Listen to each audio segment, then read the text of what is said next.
All right, there we are. Now we're live. How you doing this There we morning, go. Abigail? You good? I'm doing wonderful. How are you?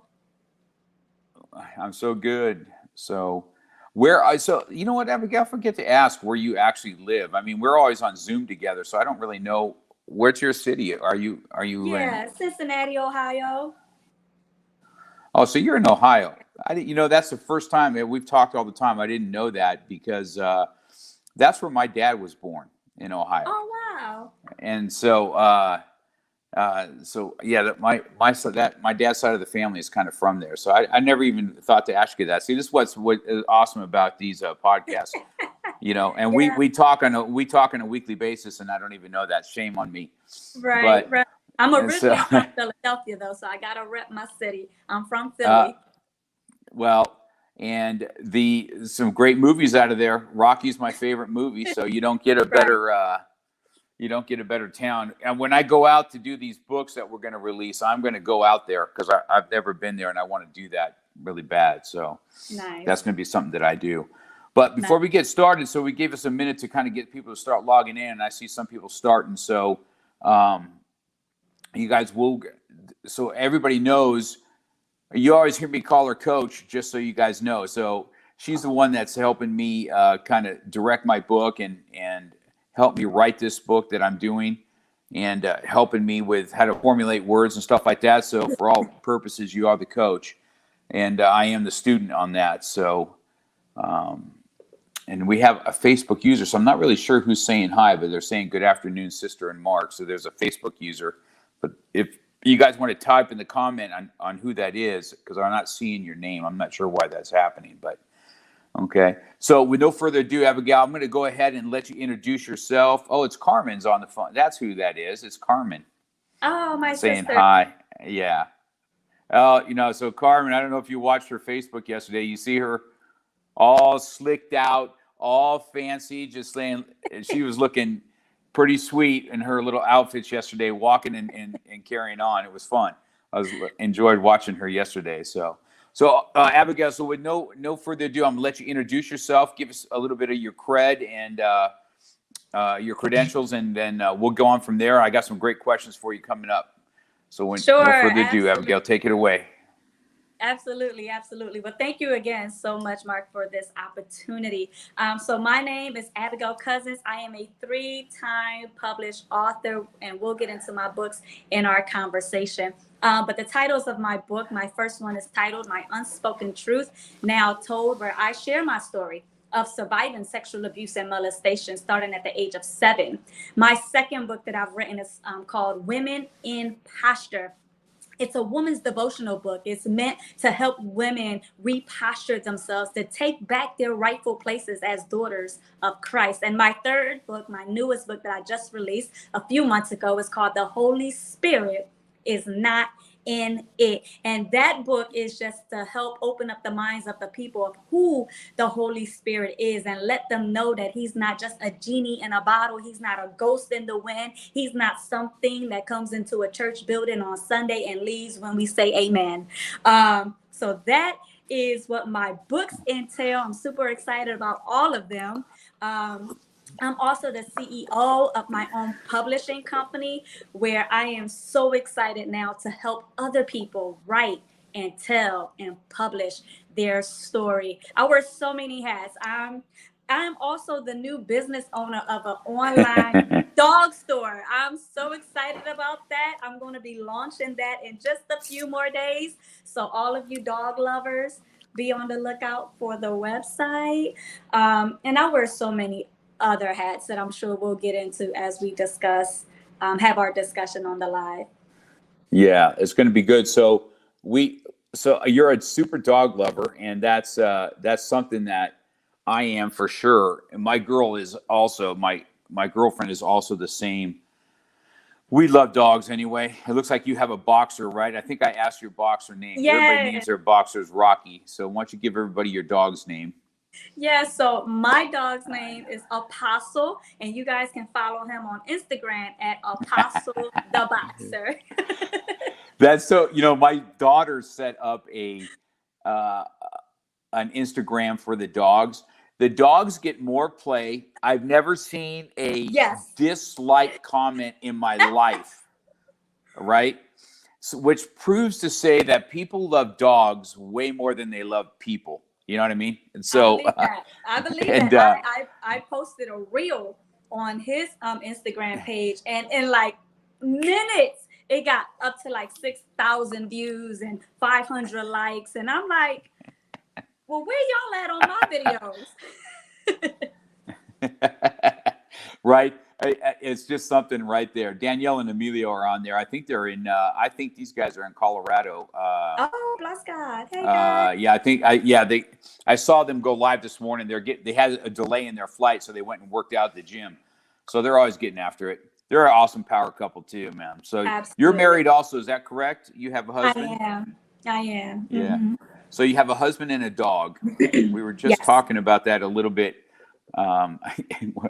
before we got on air, and I said sometimes that's a blessing not to have the children. So now I do have beautiful stepchildren. I can't discount them. I love my love bugs. Yeah, I call them my love bugs. But I do have the stepchildren. They're amazing. But yes, I do not have any of my own. I say that, but my life wouldn't be. I was a single dad that raised all my children. I don't know if you know that about me, but I mean, we talk on a daily about, on a weekly, about this book. And I'm not sure how much we dabble into me personally, but so let's talk about first. So when I was first, Emilio is the one that introduced me to you, right? And I said, I'm needing some help.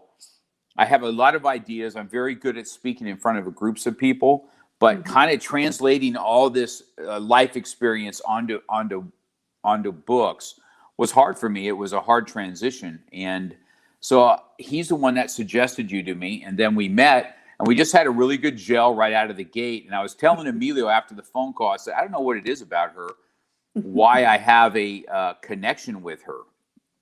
And he goes, you know that she was like a corrections officer in the prisons.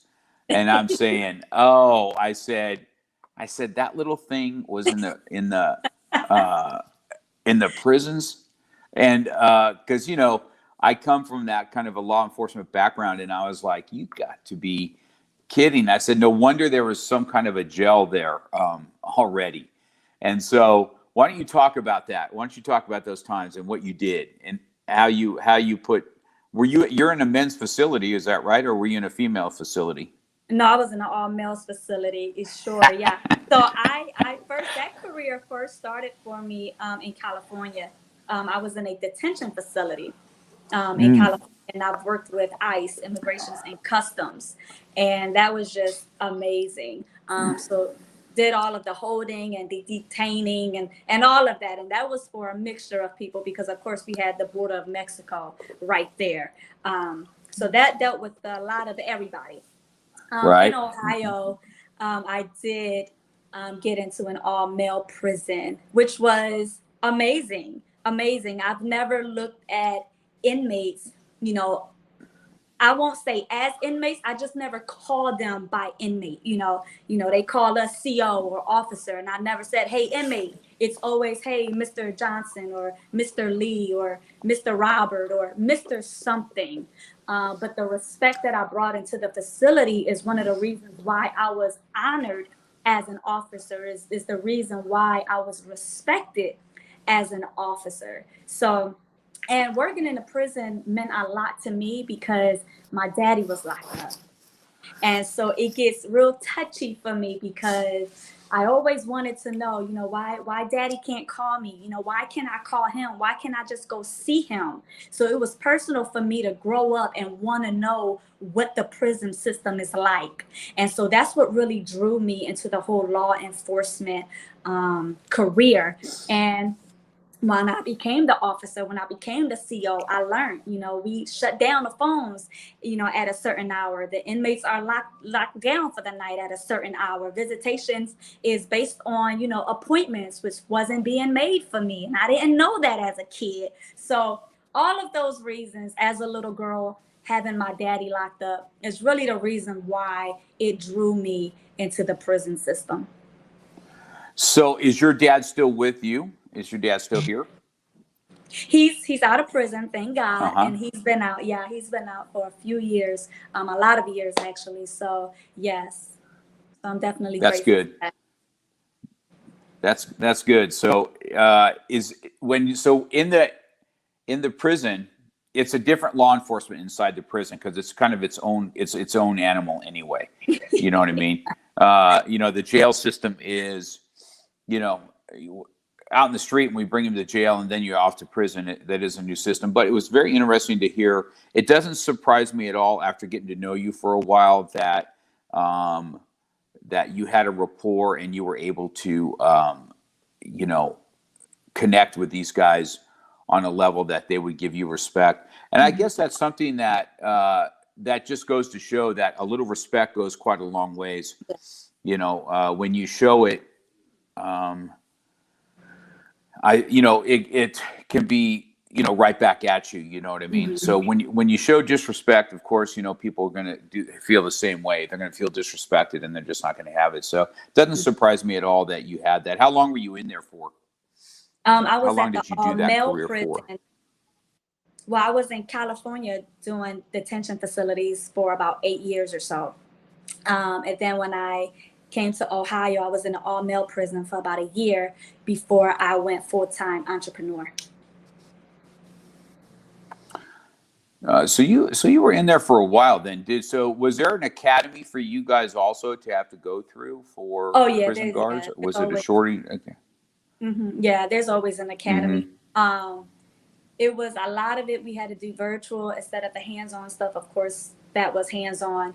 But a lot of the teaching was virtual because it was during the time of the pandemic and all of that was happening. So, but yeah, there was definitely still classes in the academy that you had to graduate from and put your right hand up and all of that at the end.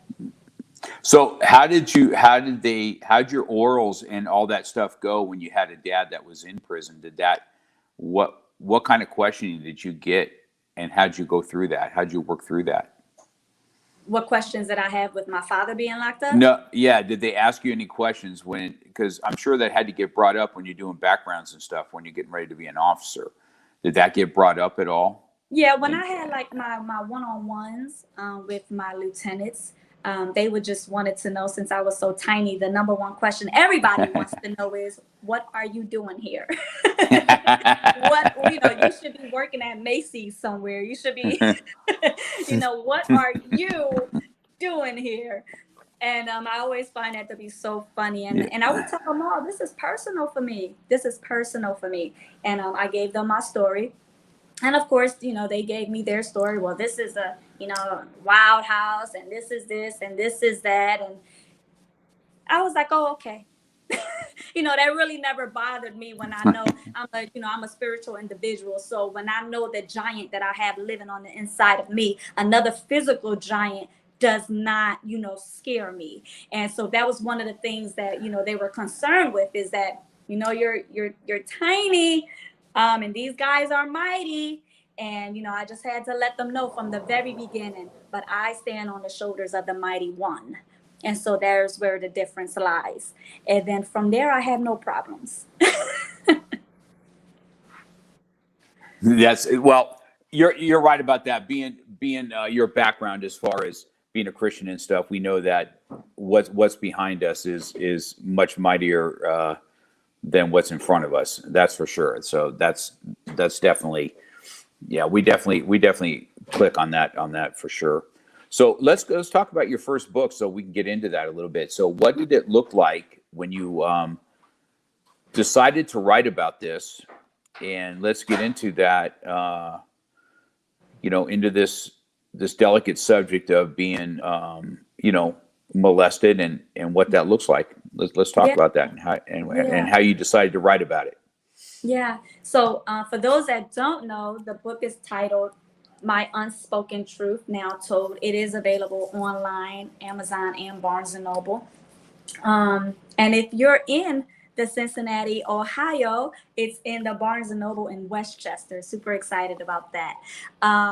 But what had me want to really tell my story is my spiritual mother put out an assignment on social media, and she said, I want to challenge anyone who wants to become an author. I challenge you guys to write a book in 6 months.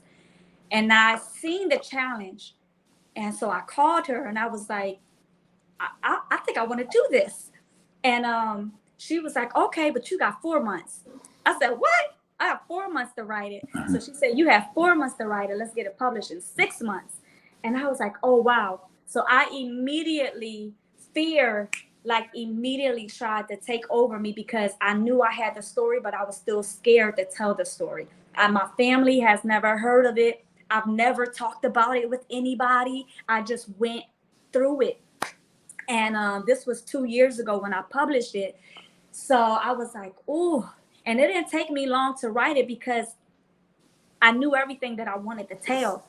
And so I interviewed my siblings, just to let them know, hey, this is what I'm going to be doing. This is the story that I have. And of course, we've all cried together. We cried separately. We just all had to let it out. But when I say I cried writing the entire book, I cried writing the entire book because I told it all, and I tried not to leave anything out because it was a release for me. And Right. so now I just, I talk about it when I do. Sometimes I could get through the conversations without crying, but there's some lives I do, and I'm like, well, here's the tissue just in case. Because you just never know. Sometimes, I tell the story and I cry because I'm like, dang, I went through that. I'm so much stronger now.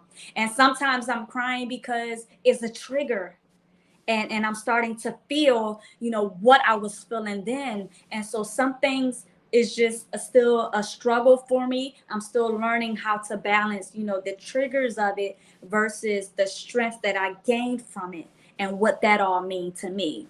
So Yeah, I totally relate to um, what you're talking about, where you kind of get emotional. Our session yesterday, it took me a little while to come down off that session, believe it or not, that we spoke about. You know what I mean? Uh, so I get that.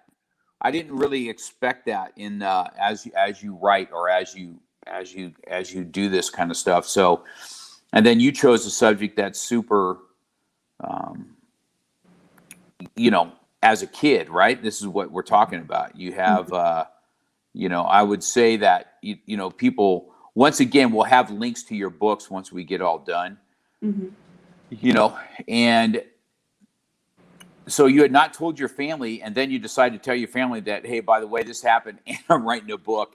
And how was that? How was the family? Did they rally around you? Yeah, Uh, the support was definitely there. That's one thing about me and my siblings. We're tight. We have a close niche with one another. So the support was there. Again, we've cried together. They text me, separately and share their feelings and emotions about it. But at the end of the day, I knew that I had their support, and I was confident to then release it because I didn't feel like I would embarrass them, or I would, shame mm, them. They all knew what was in the book, and they had my back. So if anyone else from, the family wanted to come back and say, oh, she's one of 9 siblings. How did you guys not know? Or if they had anything negative to say, my family assured me that we know what's in the book. This is for you. This is not our story. This is not for us. You're not shaming us. This is for you. So we're going to stand by you. And they have. And they have. So I'm definitely grateful for that. I'm just grateful that no one felt like they were embarrassed or they were a target, because that was not my intention when I wrote my story. It was just writing it to get it out and to inform parents, hey, watch your children just a little bit more. yeah. So, Abigail, so I want you have your book there with you, right? You have it there? So so I tell everybody one thing about you, that when we meet together, right, it's like you sit down and then you read to me kind of some of the stuff that we've talked about and then put into words, and then you read it back to me. And it's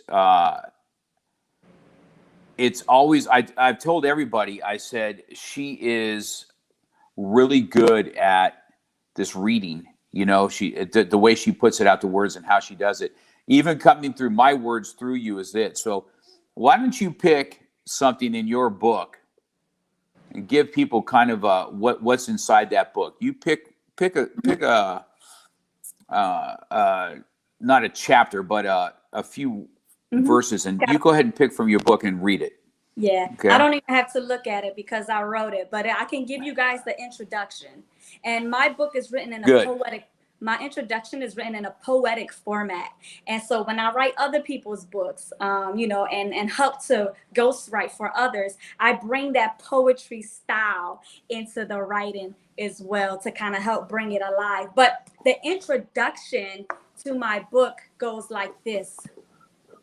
That touch right there, the way your fingers run through my body, the way you penetrate slowly in and out, I scream, but it just motivates you. Tears running down my face, but you find it more fulfilling. My body so tight.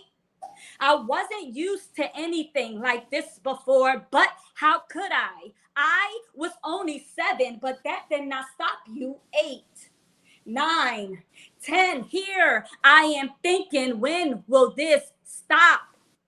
Damaged. I never fell in love with the idea of sex. Rather, I got comfortable with that piece of darkness. So I carried it year after year. I did not love him. It was just the energy in between my legs that brought on the chemistry. But what do I have to offer? Nothing. How old am I? I'm losing count. Wait, that's right. I'm 11 now. Where is my father? How much longer does he have in prison? I know when he comes out, he'll protect me from this mess of a life. 12, 13. Then it happened. I yelled, "Daddy, you're home." Before I could say another word, my father looked at me and said, "I know." So I stood there frozen. I did not know what to say or if I should say anything at all. So I waited. I waited some more. Then finally my daddy spoke in a low, sweet voice. He said, "I know you've been touched, but I promise you, I'm home now. No one, and I mean no one, will ever touch you like that again." I rested my head on my daddy's shoulders and cried. All I could say was, "Welcome home, Daddy. Welcome home." Yeah, I remember this now. I remember you reading this to me when we first got together. And being a dad myself, and having a daughter, I remember that vividly, like what it must be, have as a father, because I would literally kill a fool for my daughter. So, Yeah. that was it. This is the stuff that I remember you reading that to me the first time we got together, and then you started putting this stuff together for myself, right? And so when and then you said that this is in Barnes and Noble. How does that come about? How does it come about? I remember this is Roy. This is one of my students at my studio. He's listening today. Awesome. How did you get that in Barnes and Noble? How did you get your book in there? Yeah, so my first book, before I began publishing my own books, my first book was through another publishing agency. And so through them, they were able to connect with Barnes and Noble and have that sent over to them. But it's really simple for authors that want to see their books in Barnes and Noble.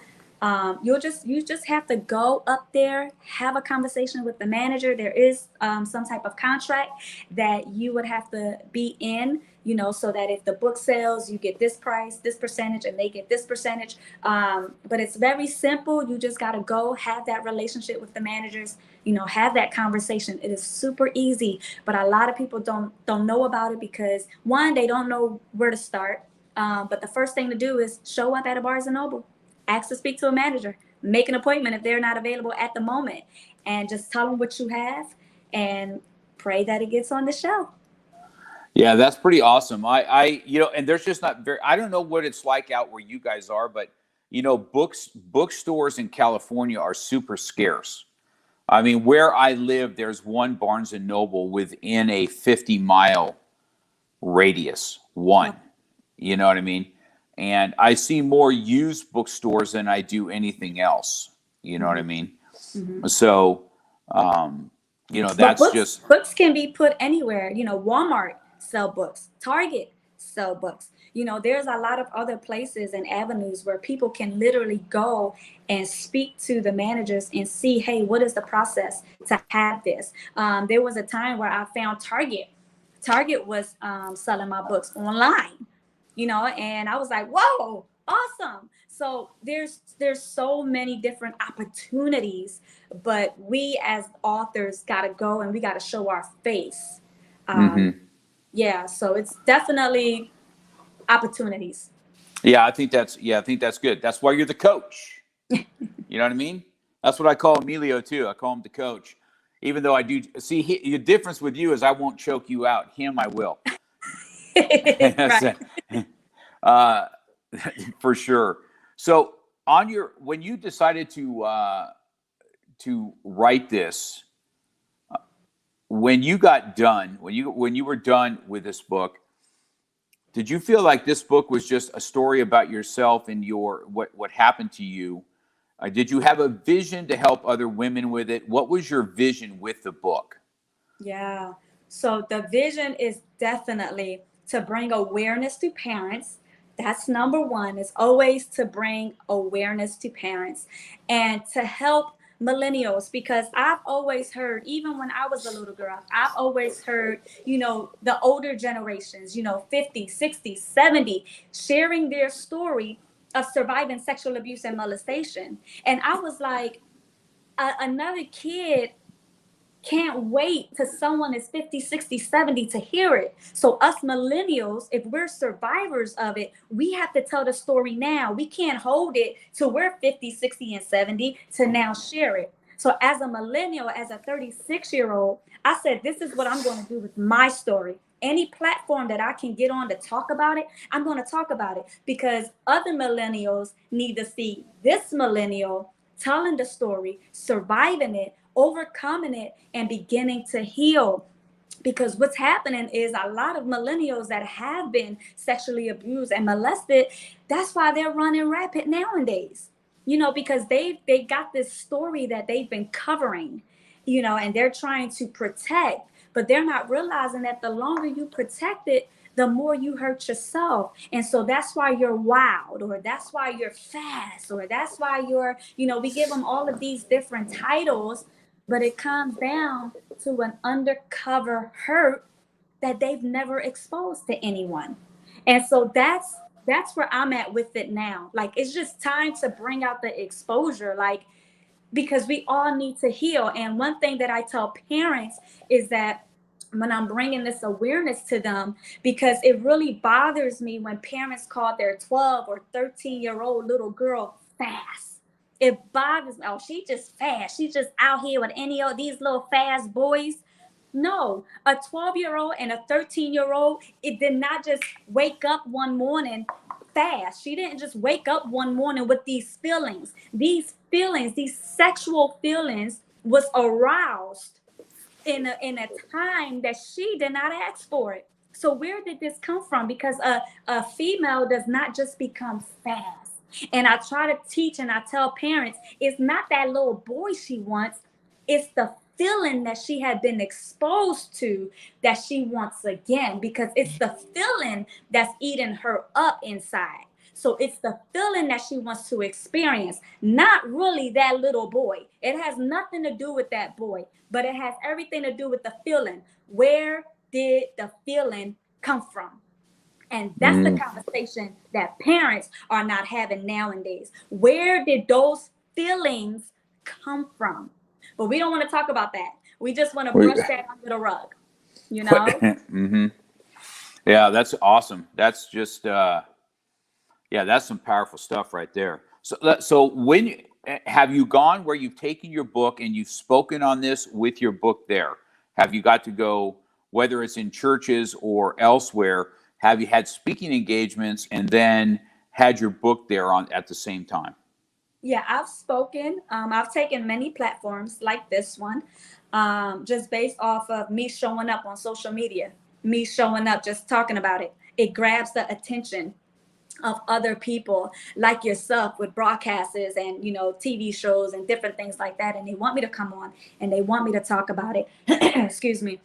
And I do. I take every opportunity that I have to talk about it. So right after I wrote the first one, I was given the downpour for the second one. So I was like, oh man, this is happening so fast. And then the third one was right after the second one. So now that I have all three out and published, I really just want to focus now on, okay, who is the audience for the first one? Who's the audience for the second book? Who's the audience for the third book? Now I need to go and reach my audience. So that is what I'm currently doing now. So you speak a lot about young girls in this. As this has gone on, have you had anybody come up to you as a male and say, this has happened to me? Oh my goodness, yes. Let me tell you, this is why you never know what people are really going through. Because when I came out with this, my friends that I went to elementary school, middle school with, graduated high school with, went to college with, they were on my inbox. I mean, they were on my inbox. They were like, we had no idea. We could never tell. Then they would end it with, me too. And that would just break my heart. And I would type back, what do you mean? Me too. You know, and they would let me know, me too. I went through this. But I'm only telling you in confidence. Don't bring it up. Don't mention it. I'll never put it in a book. And that was so disturbing to me because I'm like, this is exactly why I wrote and told my story. Because there are so many people that went through this that's not willing. You know, you don't have to write a book, but at least go get counseling. You don't have to write a book, but at least go get therapy. But yes, so many people flooded my inbox, male and female, letting me know that they experienced the same thing. And I would have never known. But it broke my heart when they all said, but I would never tell my story. Yeah.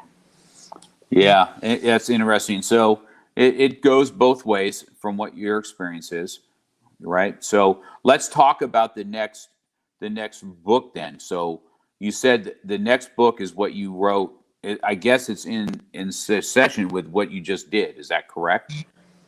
Yeah. So the second book is titled Women in Posture. Women in Posture. As soon as I got done writing my first book, I was like, whoo, okay, I need to take a minute, woosah, because I had just been crying. I just been trying to release myself. I've been seeing my therapist, my counselor. I was an emotional wreck. And right when I was at work one day, the Holy Spirit downloaded another title and another 13 chapters. And I was like, no way. I was like, no way. I just got done the first book. No way. And when the Holy Spirit gave me Women in Posture, I was like, but why? You know, why? Why that title? Why these chapters? And just plain as day, you know, the Holy Spirit said, you have to now write this book, Women in Posture, because you have to posture yourself to talk about the first book. You writing it is not enough. You have to posture yourself first so that you can be ready when it's time to tell your story. So I was like, woo. So really writing this one And learning how to posture myself really is what gave me the strength to talk about the first book. So it kind of just all aligned within itself. And this one really, really helped me become okay in telling my story and speaking about my story because I had aligned myself to my assignment. So take the first one is your story. The second one is more for the healing. Is that what you're trying to say? Yeah, the second one is for the alignment. Absolutely. So how long did it take for the second one to drop? 6 months. 6 months, and you were Yeah, able to. that seems to be my time frame. I write for 4 months, I edit for that fifth month, and I publish on that 6th month. So yeah, so let's take through that process real quick, right? So you say you're writing, and then you're editing. So the editing does what? The editing is what you're going through. You reread, you read, you reread, you fix. Is that what you're doing at that point? Yeah, so the first portion of it is just writing. That's it. It's just writing, getting all of your thoughts out. I don't care what it sounds like. Don't worry about punctuations. A period goes here, a comma goes here. This word ain't right. This don't make sense. None of that matters. The first process of writing and wanting to publish is just speaking your words out. That's it. Not trying to put everything together. And so that's what I do because that's what I teach. So I just write. And when I feel like I'm done writing, I'm done writing. Now I go back to the beginning and I'll make sure that the book is now in a book format and not a text format because we have to be careful not to publish a book how we actually send a text to a friend.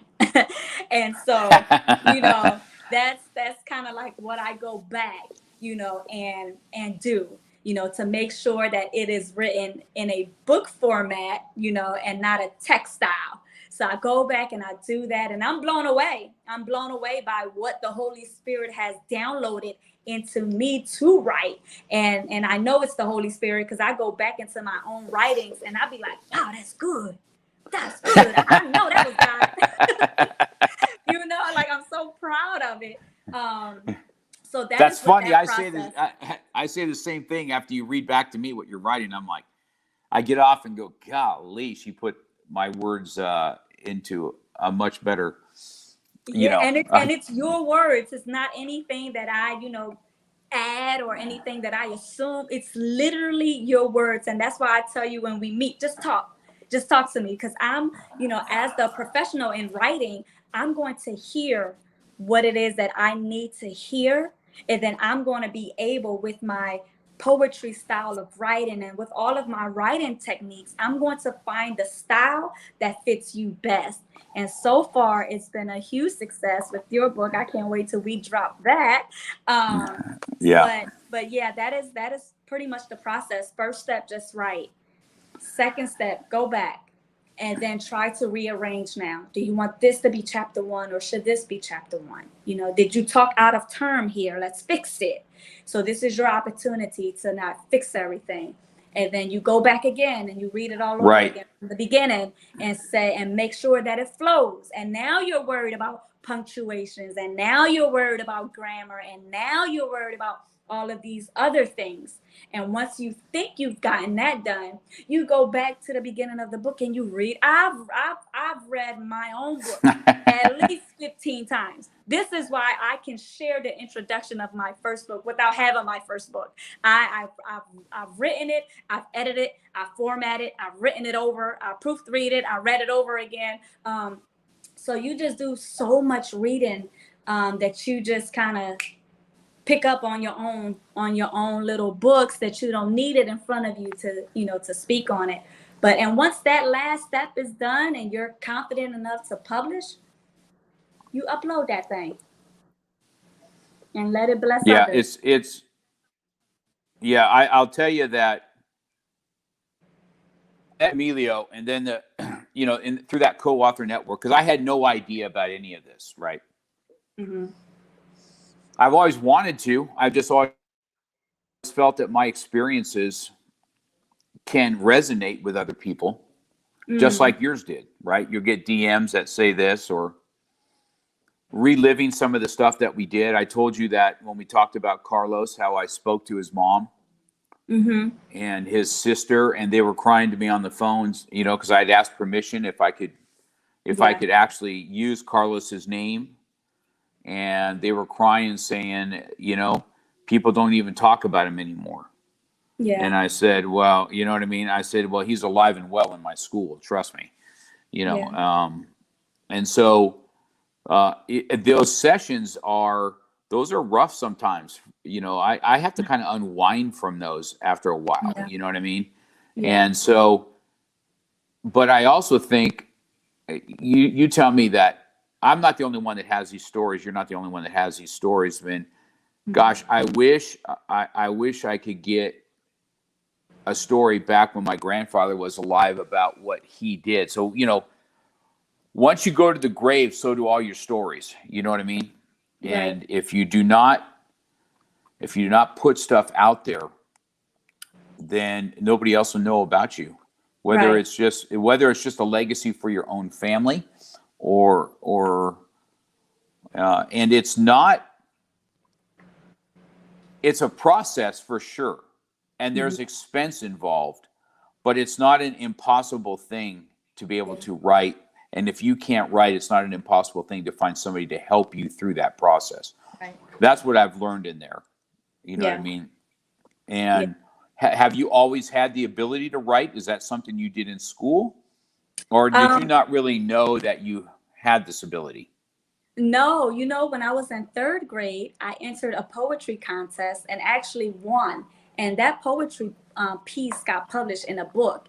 And I've had the book for so many years, but as I got older and started moving, the book got lost in transit somewhere. So I started really young writing. I've always kept journals.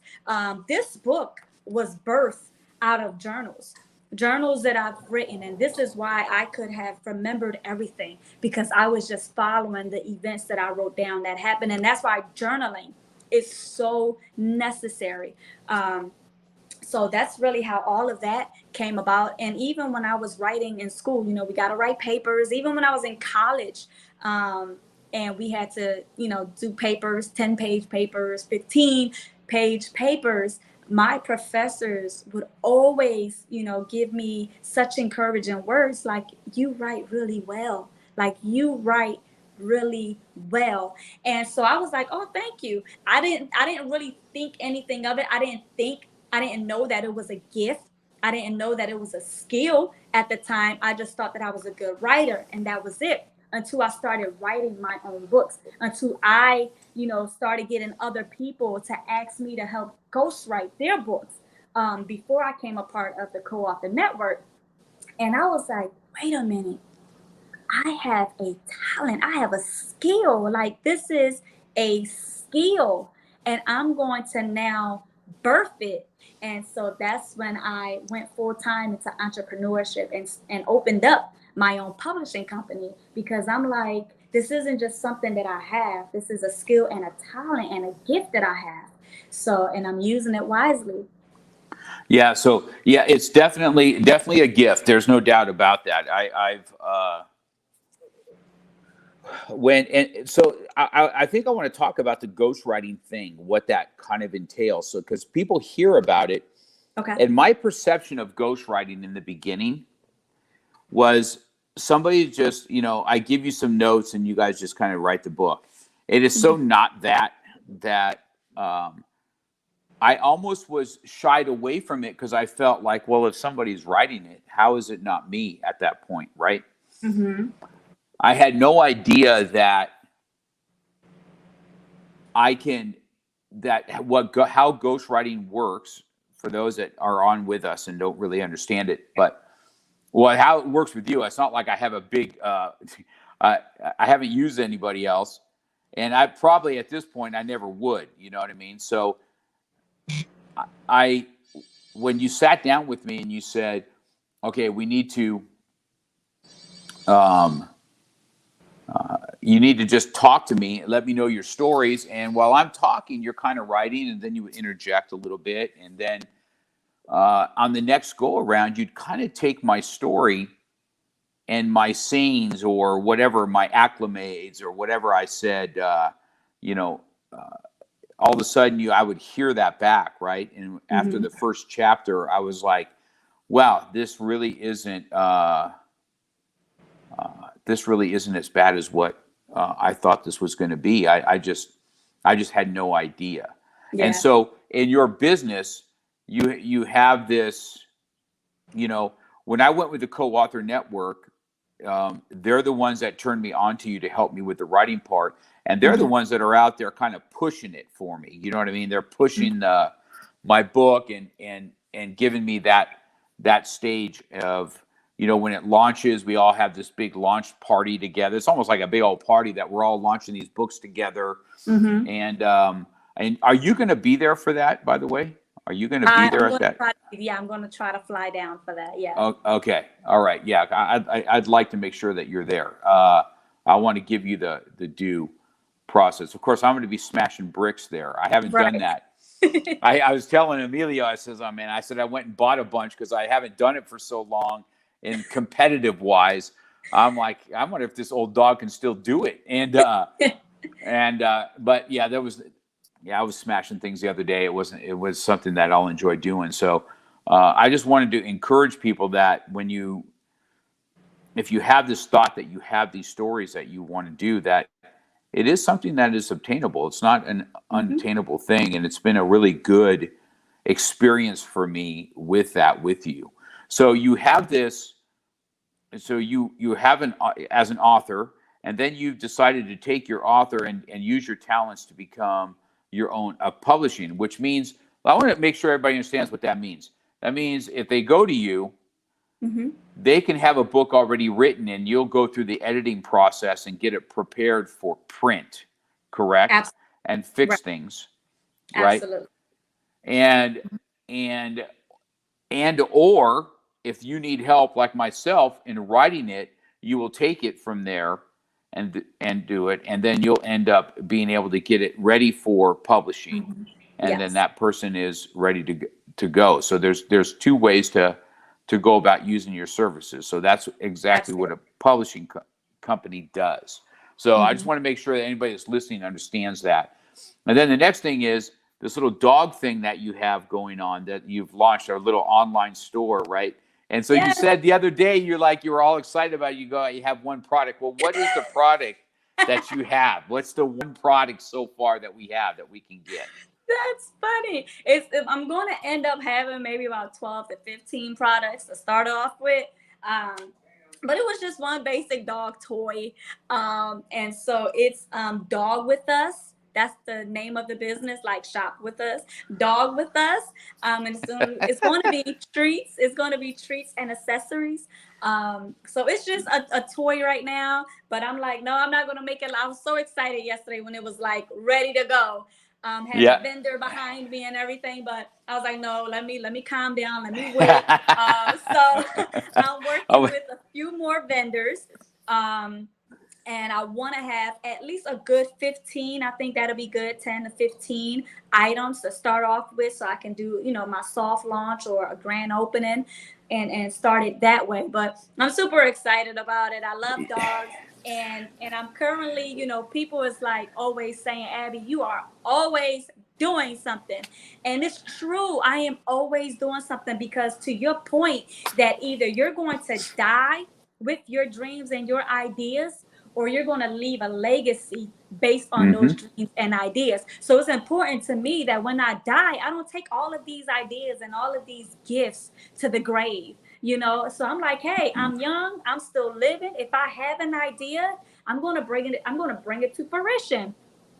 So that's what I'm doing. I had the vision of the dog store, and I'm like, I'm going to do it. It's totally different than the business of publishing, but I think this is what is going to help balance me, because it's straight face business, but then there's this dog store that I can kind of like loose myself and just be, real excited and happy about. So I'm excited about it. So it's great. So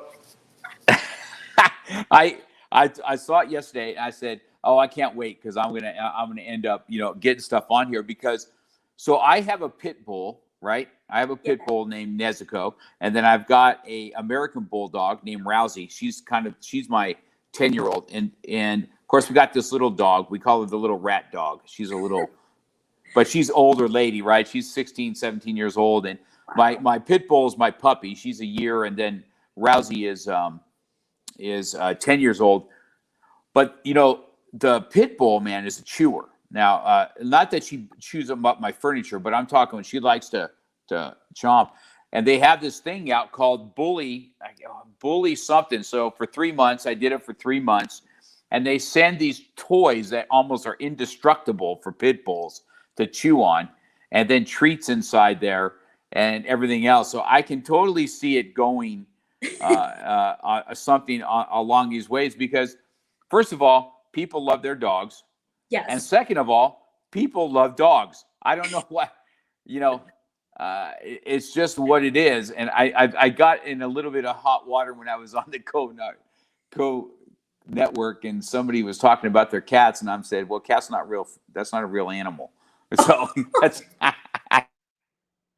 it. And I'm like, oh man, I got some feedback on that one. I'm like, oh, maybe that wasn't a good one. But it's not cats are men's best friend. It's the dogs are men's best friend. But we laughed about it and stuff. But I think that once you have that, we'll put that also on my website so people can see that and continue launching, because I'm looking forward to see what kind of reels you come up with the boxer. Because he's going to be the salesman. You know that, right? He's going to be the one that's going to sell this stuff, right? Yeah. And because everybody just loves dogs, and you don't see negative comments. So this is bringing us in. I can't believe we're almost an hour in. We got about 10 minutes left, but I want to get to this next level of what you did, which is I called you up. Remember this? I said, hey, I put something out, and I said, I don't even know how it became a reel, because I don't know how it became a reel. All I did is share a music. I like the background. Uh-huh. It was, I'm in the business of making, these, and I put an active shooter. I got a bunch of women doing a beginner active shooter that we did, and we're doing some drills. And these women were taking this guy out, right? And I got all of a sudden the reel releases, and I'm getting notified up the yazoo. I'm like, what is going on, man? And all of a sudden I realized, oh my gosh, this thing has gone viral, right? I'm like, oh my gosh. And I'm watching, and I called you up, and I'm like, how in the world do you deal with these negative haters, man? Because I want to just take my arm around their freaking neck. And then they're all, they have private Instagrams and stuff like that. So they don't even have enough balls to even, whatever, right? I'm like, oh, I said, I don't know if I'm built for this. My personality does not do well for this. So let's talk about this influencer thing and how you took that on and how that came about and what that's all about, and educate us a little bit. Yeah. So, TikTok came out with these reels first. So there's TikTok, and then, YouTube came out with the YouTube shorts, and then Instagram came out with Instagram reels, and Facebook was like, hey, we have to do something too. So Facebook came out with Facebook Reels, and it's not available to everyone. Everyone doesn't have the opportunity yet to, record and put up Reels.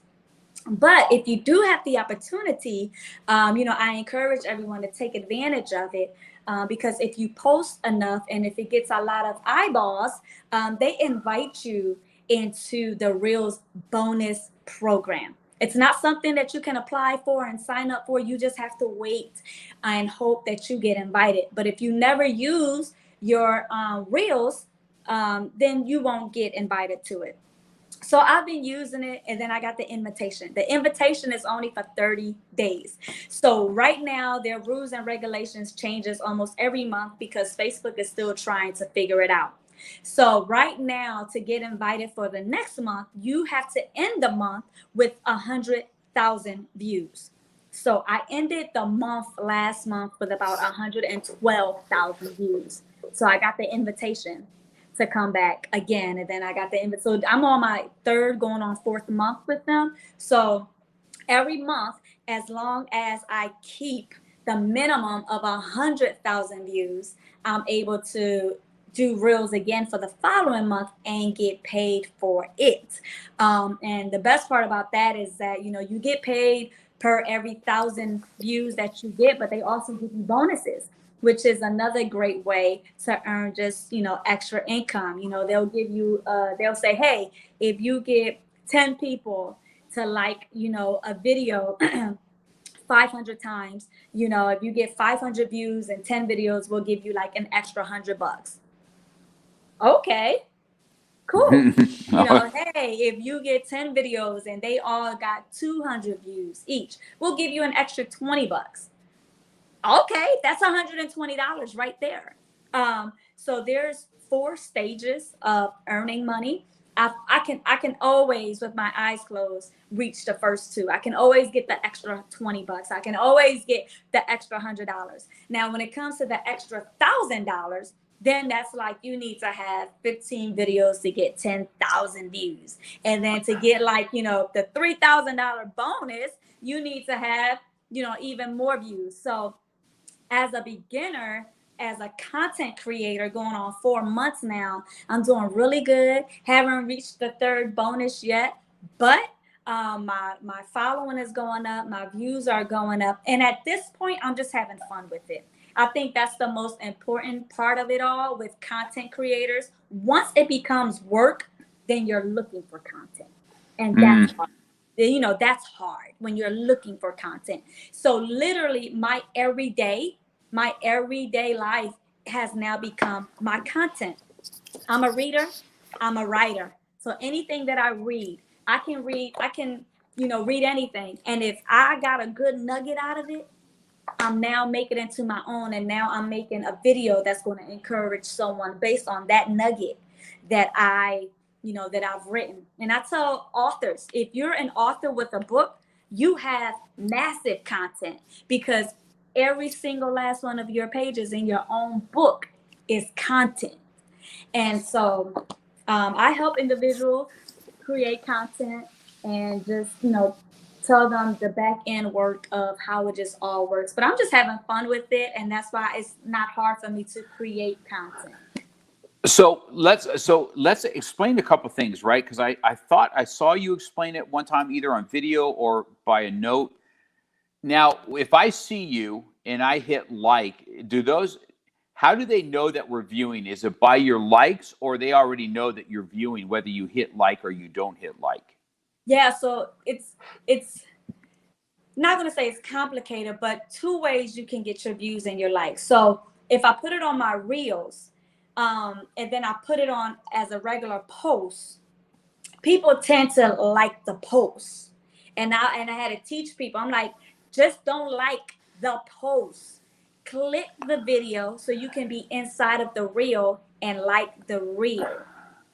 So that's where you get all of your likes and your views. Because here's the thing, if I put a 30-second video up and someone clicks my video, and after 5 seconds, because that's where we're at in America, no one has their attention span is 5 seconds. In 5 seconds, if they feel like I haven't drawn them in, they're going to leave, and they're going to leave my reel.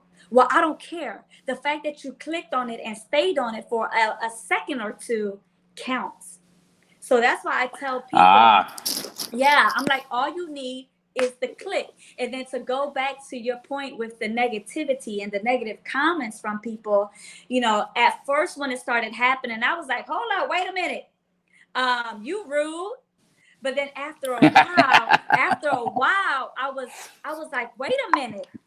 Thank you. You know, I had to get my mind together, because I'm like, you clicked on my video, you watched my video, you left a comment. You did more good to me than anything, you know, and I'm like, oh my gosh, thank you so much.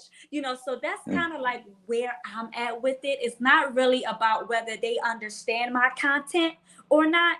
It's just the point that they took the time to watch it, and it bothered them so much that they gave me extra points by leaving a comment. So I'm grateful. Okay, so that's good because I pretty much see them all the time. Okay, so I Yeah. see them all the time, and I'm always hitting kind of the like on them, making sure that you're getting what's due. And then you do quite a few in a day. I'm like, I don't know how she Yes. freaking does all that, man. Yes. Okay, Yes. Yeah. that's just a lot of work to do. And then Well, you know. Go ahead. so then I saw you do something yesterday about promoting this podcast. Yes. You know, you did that. I was like, man, this girl is she is on it, man, Yeah. 24/7. So Yeah. Yeah. So what I tend to do is before I go to bed, I'll have my content written out. So any encouraging words that I want to give to to the content page throughout the day, I have it already written on my phone. And so when the day comes, it's just easier for me to now record what I wrote down last night. And so and then if I get something just out of the blue and I'm motivated to share something, then that's just extra content. But as a content creator, you have to have a strategy because remember, we have to hit 100,000 views in a month. So it needs to be a strategy to what you're going to do to hit that mark. So I have my strategy and it's working. so let me ask you this question, because a lot of the times I've never seen anybody really speak well of men. Try to kind of build them up a little bit. Hey, this is for you men out there, Yeah. and because as men, especially alpha type men, you know what I mean, warrior type men are Mhm. just so beaten all the Yeah. time that they're just quiet. They're just doing this. What made you go after this market that of speaking well of men, and how is it received out there by Yeah. men? Yeah. I had done a few videos about women. And my audience on TikTok, um, they were like, the men on there was like, hey, we support you, we follow you. What's up? And Uh, they said it jokingly, but I took it like, wait a minute, they're right. They support me. They like, they comment, they share. Wait a minute. So I started to do videos to uplift our men. And I've just seen that men was just really taking hold to it on TikTok and, because all the platforms are different. And then I was getting positive reviews about it on Facebook.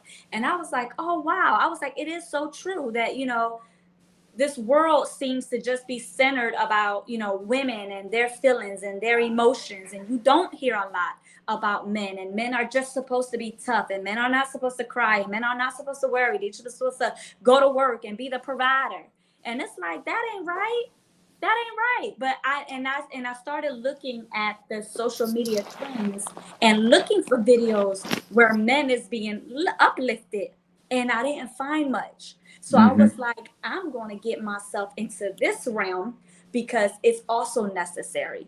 And so all of the wonderful feedback that I was getting from men, like just saying thank you, was just warming my heart. Like, wow. So yeah, so that's what really got me into giving our men, the accolades that is due to them as well. Yeah, I tell you, I appreciate it because it's just not. Men are pretty simple beings. I don't, we're not Yeah. super complicated, and we're the kind of guys that a little respect to us and appreciation is almost stronger than love. I can tell you that for a fact. Wow. And when you get that, it's such a refreshing thing because we just, it's the right now it's the you go girl, Yeah. you can do anything. Yeah, Yeah. almost to the point that we're not even like a necessity at this point, right? Mhm. And it's lost in the young men of today, Mhm. men of military, and that type of uh, male is just so like ground in. Mhm. But to be honest with you, most men are that way. They naturally want to provide. They naturally want to do this, and to have somebody just say, hey, thank you guys for what you do. I mean, you know that Father's Day is one of the lowest things on the planet is Father's Day. Mother's Day, there's not a corner that you can't see flowers or anything else. Father's Day is usually what? What are you cooking on Father's Day, Dad? It's not a day that we're celebrated. It's a day that we might be able to see our kids, but we're going to be cooking and that kind of thing. It's not like we're getting served breakfast in bed and the whole thing like moms. It's nothing like that. Not even close. Yeah. And so I know that I speak for a lot of men when I say, when a female comes out and says thank you for what you do, it is definitely well received. I would definitely keep that niche because it's something that men need, and men will share it. Men will share that trust on that. Okay. And so that's just a good thing. And when I catch them, I do the same thing. So that was awesome to see. Now you said something like you have to be invited on these reels. How is it that I made this reel? Because that's what ended up happening. And it says, you're real. Are you ready to produce your reel? And I'm like, I don't even know what that means, but okay. And I hit go. How did that come about because you said not everybody can make them. Yeah, not everyone can. It's still on beta mode actually for Facebook and Instagram. It's still on test mode. So they've enabled it for some accounts, but not all accounts. So if you have the opportunity to make reels, I highly suggest you do so. You don't know, like you said, you made one and then it just took off. And with you having your own studio, you having your own school of martial arts, you don't even have to think about content. Your studio, your school is your content. Whether you're recording or someone else recording you and a student, whether someone is recording you having a sincere, deep conversation with a student, him in his uniform, and you in your uniform. That's amazing content. So people think, I'm not going to use my Reels option because I don't got time. I don't got time to make content. You are the content. You are the content. And, your profession is the content. You posting a video of just your wall of belts, and then you saying at the end, looking at your belts and saying this has come, through so many years of hard work. If you're interested in ever wearing one of these belts, contact me today.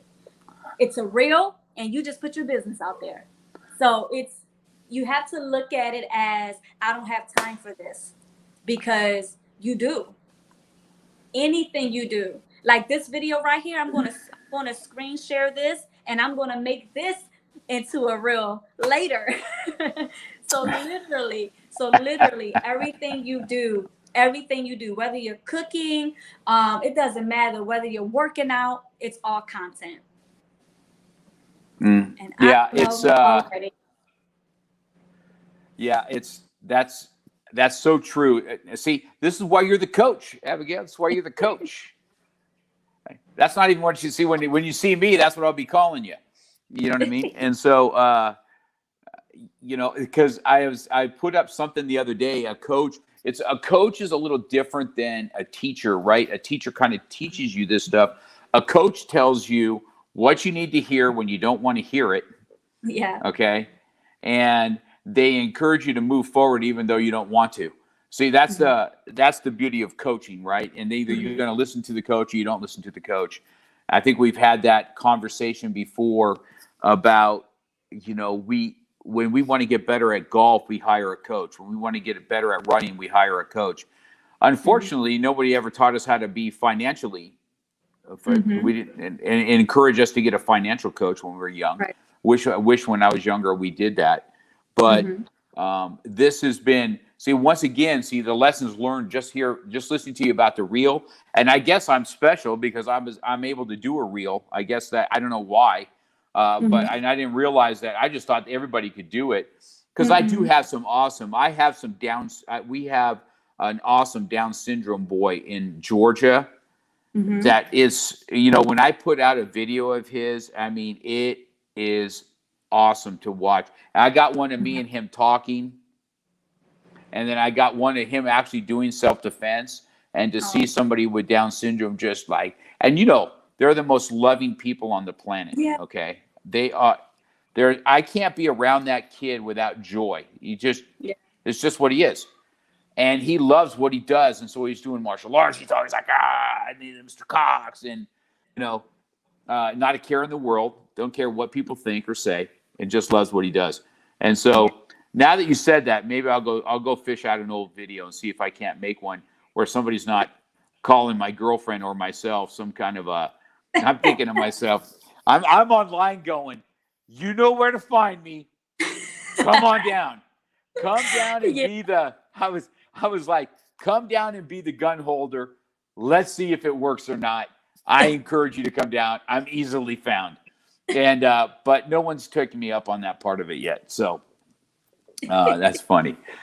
So all right, well listen, man, we're at an hour 10. I could stay on here with you any longer too. So if I'm going to have you take the last minute here, and you put out your encouragement to people, how you want to see it, or talk about your very last book. If you want to end with something from your very last book, maybe that'd be a good way to roll out. What do you think? Okay, sure. So thank you again for this opportunity. Guys, if you're not following me yet, why not? Go ahead and follow me on Facebook, hit that follow button. And all 3 of my books is found on Amazon and Barnes & Noble. If you're interested in a signed copy of my latest book, which was the one that Mark just talked about, The Holy Spirit is Not an It, contact me directly. I have copies here. I can send you all a signed copy. So what I do daily is I take 1 page a day, give a little snippet of what's in the book. And I think today we're on page like 70. So this is what I mean when I say your book is content. So even for today, I'll say something to this extent, and I'll leave you all with this.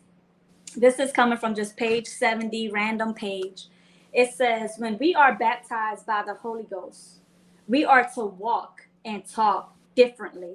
If no change has occurred within your character, you may want to talk with yourself.